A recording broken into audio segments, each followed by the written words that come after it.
Previous slide में हम लोग पावर एम्पलीफायर डिस्कस कर रहे थे, जिसमें हमने क्लास ए एम्पलीफायर डिस्कस करा था। देन फिर उसकी amplifier DC power, AC power, load power, ये हमने डिस्कस कर लिया था। देन फिर हमने एम्पलीफायर एफिशिएंसी देखी थी कि किस तरह से फाइंड आउट होती है। उसके बाद we started class B amplifiers. Class B amplifiers के अंदर भी हमने मेन एप्लीकेशंस हो गई, तो सर्किट हो गए, वो डिस्कस कर लिए थे। देन फिर हमने क्रॉस ओवर डिस्टॉर्शन का फिनोमेना डिस्कस किया था कि क्रॉस ओवर डिस्टॉर्शन क्यों होती है, क्या रीजंस होते हैं। देन फिर पॉसिबल सॉल्यूशन देखा था फॉर क्रॉस ओवर डिस्टॉर्शन, क्योंकि क्लास ए बी एम्पलीफायर था या फिर डायोड बायस्ड एम्पलीफायर। देन फिर हमने क्लास बी एम्पलीफायर को फर्दर डिटेल में डिस्कस करा था, जिसमें हम DC operating characteristics class B amplifier की डिस्कस कर रहे थे। अच्छा, अब अगर हम क्लास बी एम्पलीफायर कंसिडर करें और एज्यूम करें कि दोनों ट्रांजिस्टर्स यानी कि Q1 एंड Q2, ठीक है, if they both turn on at the same time,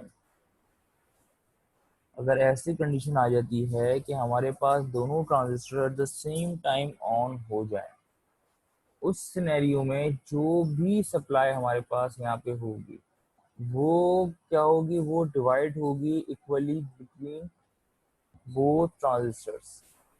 reason ये है कि we don't have transistor here, और जो Q1 और Q2 है हमारे पास, they both have same internal properties.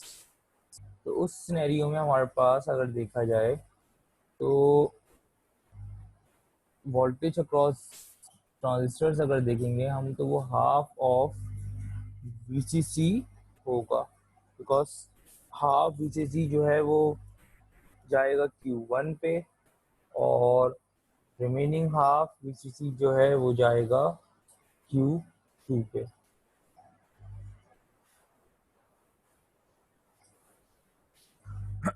उसके अलावा करंट की अगर हम यहाँ बात करेंगे तो करंट देखा जाए ओवरऑल हमारे पास, तो यहाँ पे क्योंकि कोई रेजिस्टर नहीं है, जिसकी वजह से करंट की वैल्यू क्या होगी, बहुत ज़्यादा हाई होगी, because there is no resistor at collector and metre.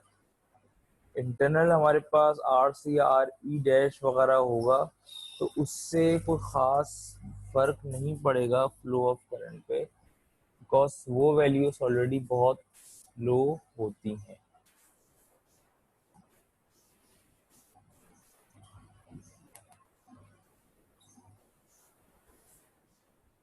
अच्छा, अब यहाँ पे हमारे पास क्योंकि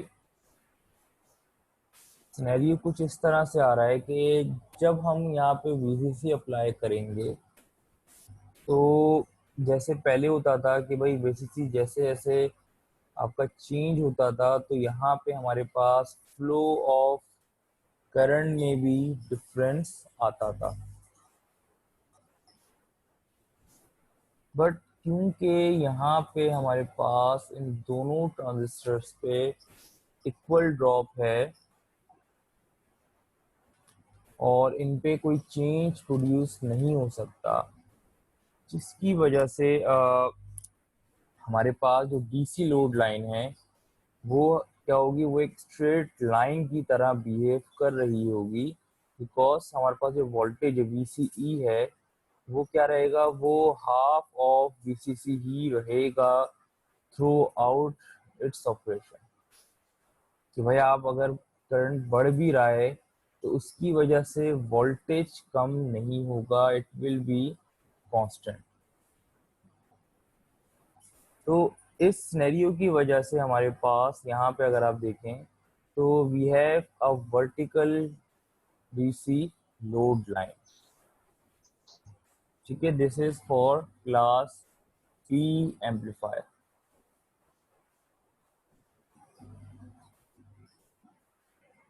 और क्या रीज़न है, तो रीज़न इसका ये है कि अगर हम एम्पलीफायर ऑपरेशन की बात करें तो वहाँ पे अमूमन ये होता था कि हमारे पास अगर हम लोड लाइन की बात करें तो जैसे जैसे हमारे पास क्या होता था, कंडक्शन में ट्रांजिस्टर आता था, तो इनिशियली अगर वोल्टेज ड्रॉप ज़्यादा होगा वीसी के ऊपर, तो जैसे जैसे वो क्या होता था, शॉर्ट होता जाता था, वीसी के अक्रॉस वोल्टेज हमारे पास कम हो रहा होता था और करंट ग्रेजुअली क्या होता था, वर्टिकली इंक्रीज होता था, जिसकी वजह से हमारे पास पहले जो डीसी लोड लाइन होती थी वो कुछ इस तरह से ड्रॉ हो रही होती थी। बट यहाँ पे सिनेरियो डिफरेंट इस वजह से आ रहा है because currently we don't have any change across VCE. आपका जो वोल्टेज है वो हाफ ऑफ वीसीसी ही रहेगा एट एनी पॉइंट।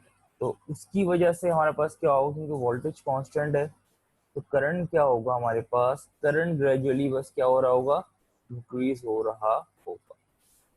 तो इस वजह से हमारे पास यहाँ पे अगर देखा जाए तो डीसी लोड लाइन हमारे पास यहाँ पे क्या है, वर्टिकल लाइन से रिप्रेजेंट हो रही है। अच्छा, अब अगर हम यहाँ पे VCE Q की बात करें तो वो हमारे पास हाफ ऑफ VCC आ जाएगा।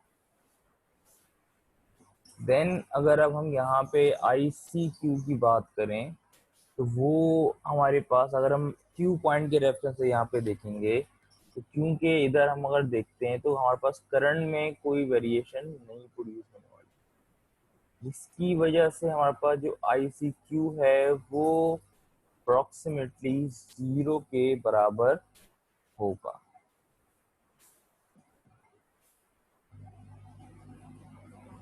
ठीक है, ये प्रीवियसली भी हम लास्ट लेक्चर में भी यहाँ तक डिस्कस कर चुके थे। अब इसी को फर्दर डिटेल में देखते हैं।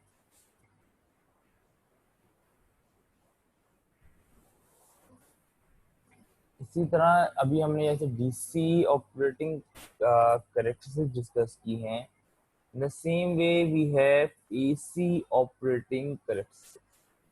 और हमें पता है कि जब हम एसी इक्विवेलेंट सर्किट की बात करते हैं तो वहाँ पे हमारे पास सप्लाई तो रिमूव हो जाती हैं, दूसरा कैपेसिटर्स अगर कहीं हैं तो वो क्या हो जाते हैं, शॉर्ट हो जाते हैं। इसके अलावा हमारे पास वीसीसी अगर आ रहा है तो वो अब क्या होता है, वो ग्राउंड हो रहा होता है।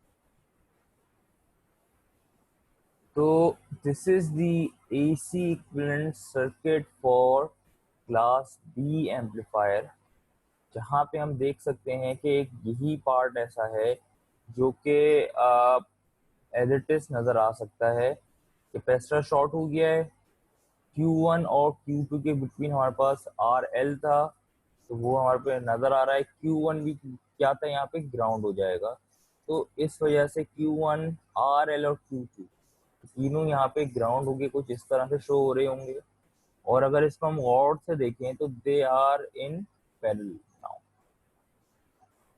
उसके अलावा अगर हम इस एंड की बात करें तो now we don't have any supply. उसके अलावा R1 भी क्या होगा, हमारे पास ग्राउंड हो रहा होगा, जिसकी वजह से ये जो R1 है ये एक्चुअली हमारे पास क्या होगा, R3 के साथ पैरेलल में आ जाएगा, बिकॉज सप्लाई रिमूव होने के बाद this R2 will not exist. ये हमारे पास एसी इक्विवेलेंट सर्किट है फॉर क्लास बी एम्पलीफायर।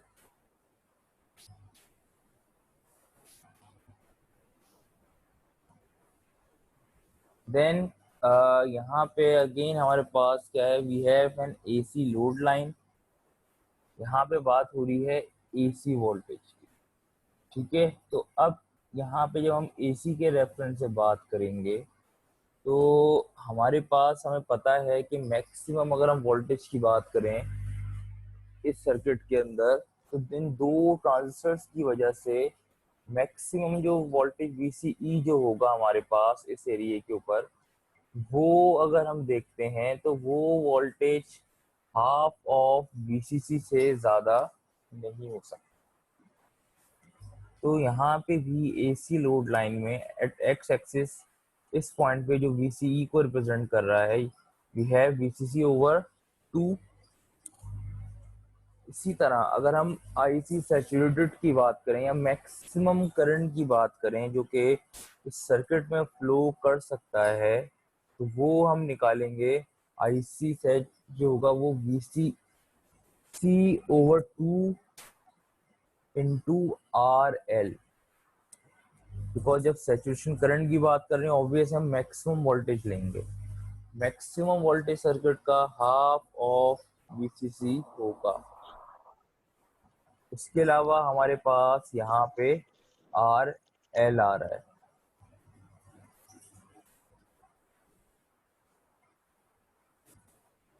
ठीक है, तो ये हमने AC लोड लाइन के अंदर half of VCC into RL लिया है एज एन IC सैचुरेटेड। पहले हम यहाँ पे डायरेक्ट VCC ले रहे होते थे, बिकॉज एक जब ट्रांसफर होता था तो हमारे पास जो VCE होता था वो कम्प्लीटली वहीं से पास हो रहा होता था। But now we have two transistors, जिसकी वजह से ये VCC क्या होगा, इक्वली डिवाइड हो रहा होगा। और maximum voltage for collector to emitter अगर हम देखते हैं तो वो हमें हाफ ऑफ VCC मिलेगा। और उसी हाफ ऑफ VCC को हमने यूज करते हुए यहाँ से IC फाइंड आउट करा है फॉर AC लोड लाइन। अब यहाँ पे इस फिगर को देखते हुए हमें साफ एक चीज नजर आ रही है कि जो लोड है वो क्या है, वो पैरेलल में आ रहा है बिटवीन दीज ट्रांजिस्टर्स,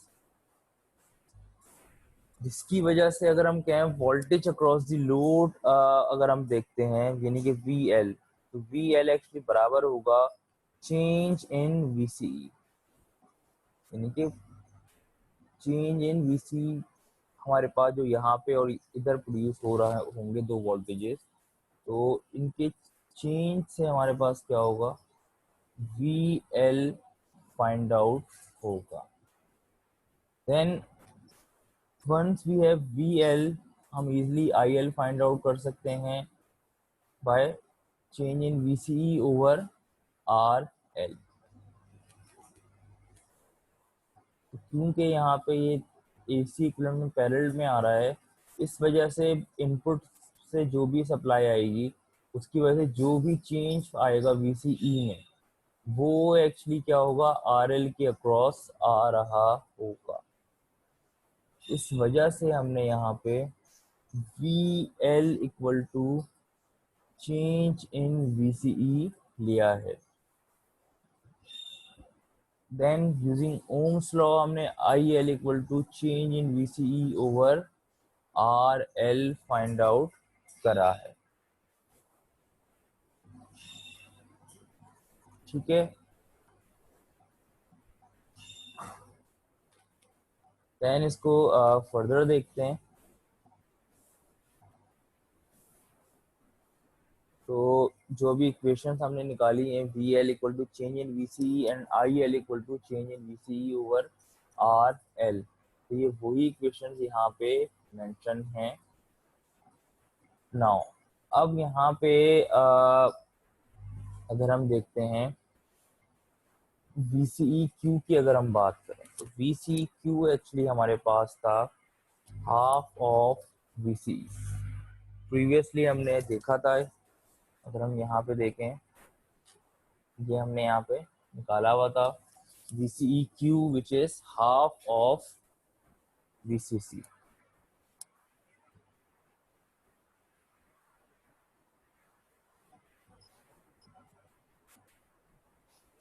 अब यहाँ पे अगर हम इस वेव फॉर्म को देखते हैं तो ये वेव फॉर्म एक्चुअली जो चेंज इन VCE है उसको रिप्रेजेंट कर रही है। कि हमारे पास अगर हम बात करें VCQ की, VCQ हमारे पास है हाफ ऑफ VCC। अब जो AC सिग्नल होगा वो क्या कर रहा होगा, वो हमारे पास बिटवीन दिस पॉइंट क्या करेगा, अपने आप को वेरी करेगा।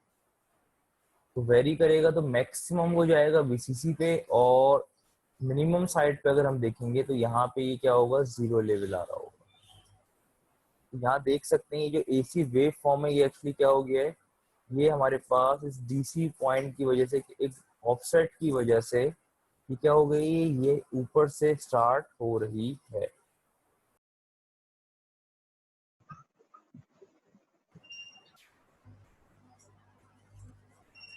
अच्छा, हम यहाँ बात कर रहे थे VCQ जो है हमारे पास, इसको अगर हम देखते हैं तो ये हमारे पास हाफ ऑफ VCC है। अब ये जो वेव फॉर्म है हमारे पास, ये एक्चुअली बता रही है कि जो हमारे पास AC सिग्नल की वेरिएशन है वो मैक्सिमम कहाँ तक जाएगी और मिनिमम कहाँ तक जा सकती है। अब क्योंकि हमारे पास एक DC लेवल आ रहा था VCQ की फॉर्म में, क्योंकि हाफ ऑफ VCC था, तो अब हमारे पास क्या होगा कि जो DC लाइन आ रही है, जो AC सिग्नल होगा वो इसी के ऊपर क्या कर रहा होगा, ट्रेवल कर रहा होगा। अब ये जो AC सिग्नल है ये मैक्सिमम जाएगा VCC तक।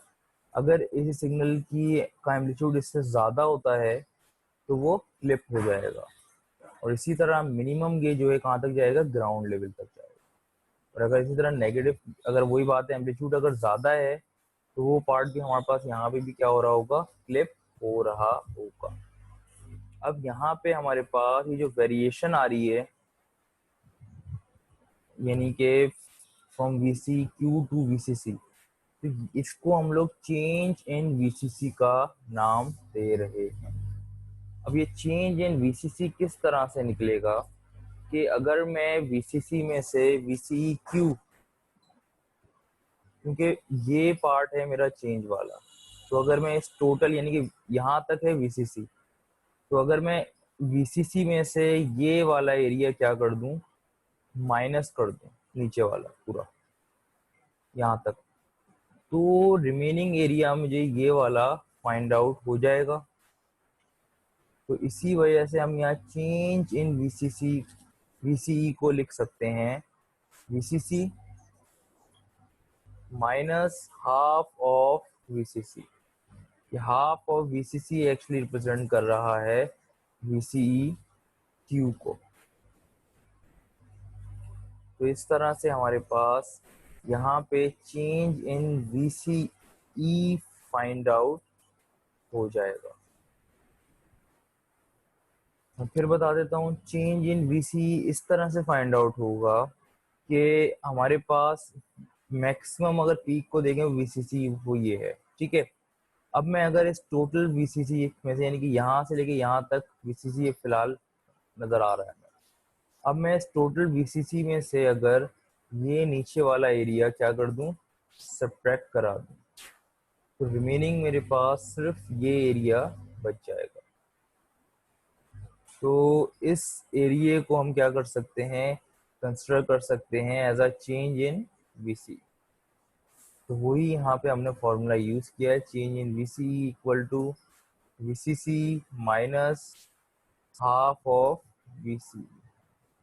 सर इसमें डायरेक्ट VCC अपॉन 2 क्यों नहीं करते थे? इसके अंदर डायरेक्ट हम VCC अपॉन 2 इस वजह से नहीं कर रहे, बिकॉज ये जो पॉइंट है हमारे पास ये रिप्रेजेंट VCC अपॉन 2 से ही हो रहा है।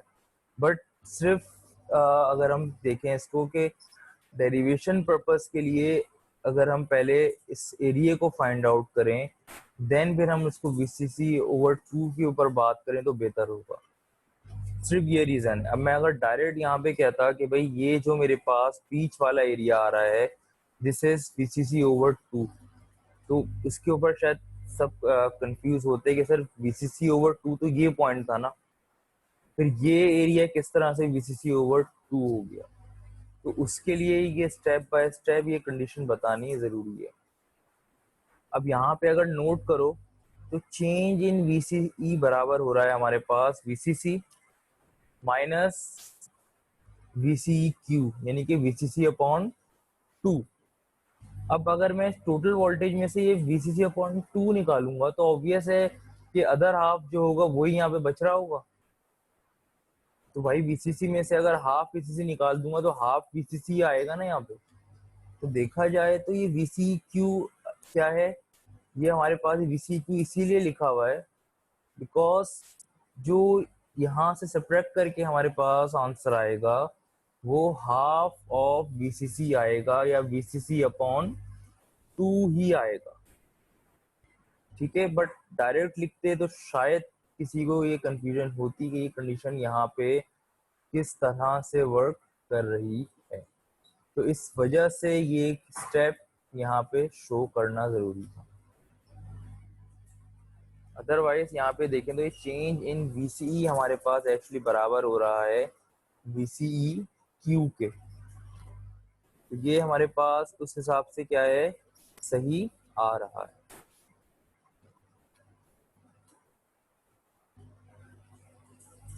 देन आईसी सैचुरेटेड की अगर हम बात करें तो अभी इससे पहले जो स्लाइड थी उसमें भी यही बात हो रही थी। जो हमारे पास ये पॉइंट था एसी ऑपरेटिंग करेक्टरिस्टिक्स के अंदर, तो this is IC saturated. IC saturated हमारे पास मैक्सिमम करंट होता है जो कि सर्किट में फ्लो कर सकता है। तो मैक्सिमम करंट फाइंड आउट करने के लिए हमें यहाँ पे ज़रूरत है कि भाई जो सर्किट का मैक्सिमम वोल्टेज है वो भी हमें पता हो। तो आईसी सैचुरेटेड हमारे पास यहाँ पे half of VCC into R L है। हाफ ऑफ वीसीसी हमारे पास वो मैक्सिमम वोल्टेज है और आर एल हमारे पास लोड रेजिस्टेंस है। तो इस सिनेरियो में अगर हम यहाँ पे देखते हैं तो वीसी ऑफ की अगर हम बात करें यानी कि इस पॉइंट की कि भाई जिस टाइम पे हमारे पास क्या होगा ट्रांजिस्टर ओपन सर्किट होंगे, इवन एट दैट कंडीशन हमारे पास अगर देखेंगे तो हमारे पास मैक्सिमम वोल्टेज की अगर हम बात करेंगे तो वो हमारे पास हाफ ऑफ वीसीसी होगा एट वीसी ऑफ, यानी कि जब कोई भी करंट फ्लो नहीं कर रहा होगा। प्रीवियसली अगर हम देखते हैं जब हमारे पास सिंगल ट्रांजिस्टर्स थे तो वहां पे हम इस पॉइंट पे वीसीसी ले लेते थे डायरेक्ट और यहाँ पे हम वीसीसी अपॉन आर एल ले रहे होते थे।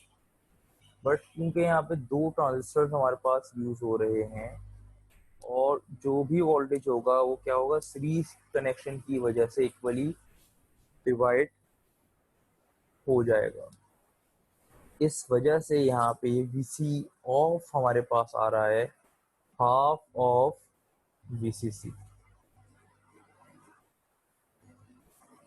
अब इसी डाटा को यूज करते हुए एक एग्जांपल देख लेते हैं एसी लोड लाइन की, जिसमें हमें क्या बोला हुआ है कि we have values for VCC and RL provided हैं और हमें बोला है कि find out end point values for AC load line. अच्छा, एंड पॉइंट वैल्यूज से मतलब ये है यहाँ पे ये दो वैल्यूज, these are end point of AC load line.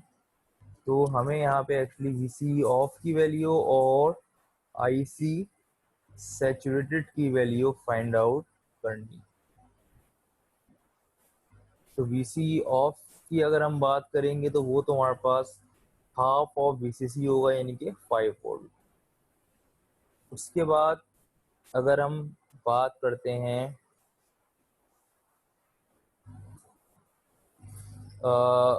यहाँ पे आईसी सैचुरेटेड की, तो आईसी सैचुरेटेड हमारे पास फॉर्मूला था VCC sorry VCC over 2R L। तो आईसी सैचुरेटेड भी हमारे पास इस फॉर्मूले से इजीली फाइंड आउट हो जाएगा। तो once we have IC saturated and VC off, हम इजीली क्या कर सकते हैं, एसी लोड लाइन ड्रॉ कर सकते हैं। ये पॉइंट हमारा रिप्रेजेंट कर रहा है वीसी ऑफ को, और ये पॉइंट हमारा रिप्रेजेंट कर रहा है आईसी सैचुरेटेड को। ठीक है, तो ये हमारे पास इसकी फर्स्ट एग्जांपल थी जिसमें हमने एसी जिसमें हमने एसी लोड लाइन ड्रॉ करना देखा है कि हमारे पास डाटा प्रोवाइडेड था। हमने क्या किया, हमने एसी लोड लाइन इसकी ड्रॉ की है।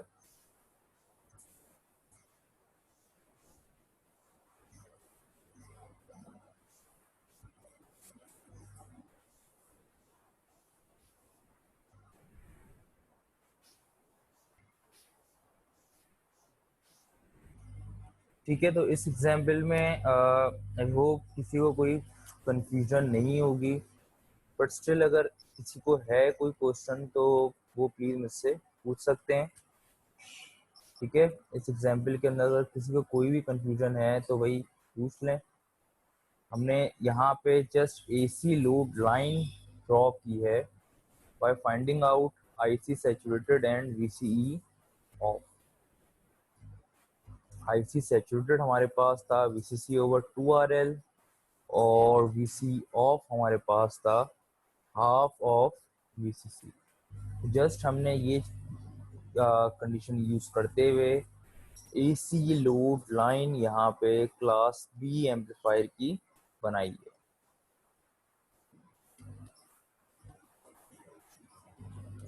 अब बात कर लेते हैं पावर कैलकुलेशंस की। जिस तरह क्लास ए एम्पलीफायर के अंदर हमने पावर कैलकुलेशंस की थी, इसी तरह for class B amplifier we have to perform power calculations.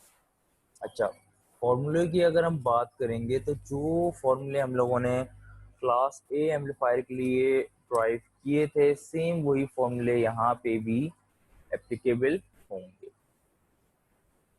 यानी कि अगर मैं लोड पावर की बात करूंगा तो वो हमारे पास फॉर्मूला था in term of peak to peak voltage VPP square over 8RL। इसी तरह हमने मैक्सिमम लोड पावर के लिए वहाँ पे कंडीशन ली थी कि भाई हमारे पास PP स्क्वायर ओवर 8RL से वो रिप्रेजेंट होती थी। इसमें जो PP स्क्वायर था इसको हम लोग कंप्लायंस का नाम दे रहे होते थे। देखा जाए तो ये हमारे पास वही पीक टू पीक वोल्टेज था। अब यहाँ पे अगर हम देखते हैं फॉर क्लास बी एम्पलीफायर, तो भाई मैं अगर यहाँ पे वी पीक टू पीक की बात करूँ तो पहले तो मैं वी पीक वोल्टेज देखूं क्या है। वी पीक वोल्टेज मेरे पास है VCE क्यू।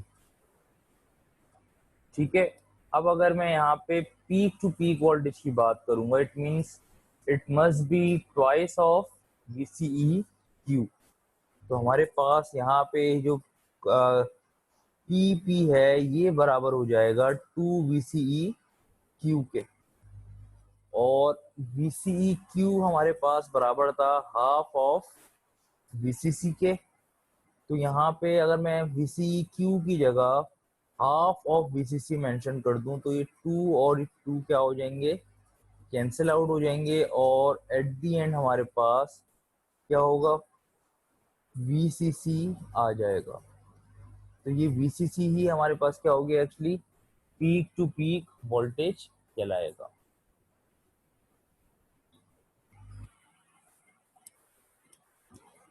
ठीक है, देन सेम यही जो अभी फॉर्मूले हमने देखे हैं फॉर पावर, इसको यूज करते हुए एक न्यूमेरिकल देख लेते हैं जिसमें we are suppose to find out maximum load power. Maximum load power के लिए हमारे पास जो फॉर्मूला था उसमें एक चीज थी peak to peak square PP square, और दूसरी चीज रिक्वायर्ड थी हमारे पास लोड रेजिस्टेंस। तो दोनों हमारे पास हैं यहाँ पे available, because peak to peak voltage जो था हमारे पास वो हमारे पास था VCC के बराबर। तो यहाँ से हम VCC peak to peak square की जगह ले लेंगे 12 पीक टू पीक, और रेजिस्टेंस हमें यहाँ पे गिवन है 8 ओम। तो इस तरह से हमारे पास मैक्सिमम पावर आ जाएगी for class B amplifier which is 2.25 what.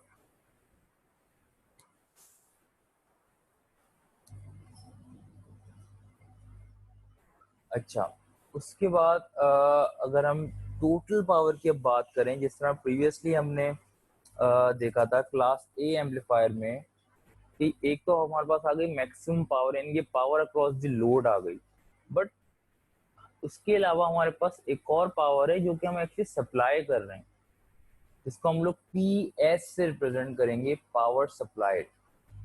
और वो हमारे पास बराबर होगी, यानी कि जो voltage supplied into current supplied, तो वो हमारे पास होगी वीसीसी इनटू आईसीसी। अब ये आईसीसी क्या है, तो प्रीवियसली भी हमने ये देखा था, ये आईसीसी ये एक्चुअली क्या था कि हमारे पास जो वीसीसी सप्लाई है ये क्या हो रही थी, ये दो एरियाज में क्या हो जाती थी, करंट को डिवाइड कर देती थी। अब ये जो इधर करंट आ रहा है ये हमारे पास कहलाएगा I1, और इस पॉइंट पे जो करंट होगा वो होगा हमारे पास IC एवरेज। तो जो ICC है वो एक्चुअली क्या है, वो टोटल करंट है इस सर्किट का। तो ICC हमारे पास बराबर होगा I1 प्लस IC एवरेज। ये फॉर्मूला हम लोगों ने इससे पहले भी यूज करा था क्लास ए एम्पलीफायर के अंदर, आई गेस ये फॉर्मूला हम लोग यूज कर चुके हैं। अब यहाँ पे अगर हम देखते हैं I1 कि भाई I1 कैसे निकलेगा, तो यूजिंग ओम्स लॉ अगर हम देखें I1 must be equal to V1 upon R। अब यहाँ पे अगर हम देखें तो इधर हमारे पास ये रेजिस्टेंस अलोन नहीं आ रही, वी हैव 3 रेजिस्टर्स है, जिसकी वजह से हमारे पास जो I1 फाइंड आउट होगा वो होगा VCC upon R1 plus R2 plus R3। तो ये हमारे पास I1 होगा। अब यहाँ पे अगर बात करें IC एवरेज की, तो इधर IC एवरेज हमारे पास थोड़ा सा ट्रिकी होगा, sorry IC average tricky in that sense कि IC एवरेज करंट है जो कि हमारे पास यहाँ से फ्लो करेगा Q1 एंड Q2।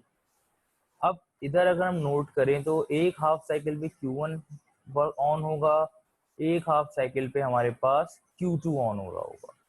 और अगर इस चीज़ को हम नोट करें तो हाफ वेव रेक्टिफायर के अंदर भी हमारे पास ऐसे ही होता था कि हाफ साइकिल के लिए क्या होता था, हमारे पास आउटपुट आता था, रिमेनिंग हाफ के लिए वो क्या हो जाता था, ऑफ हो जाता था।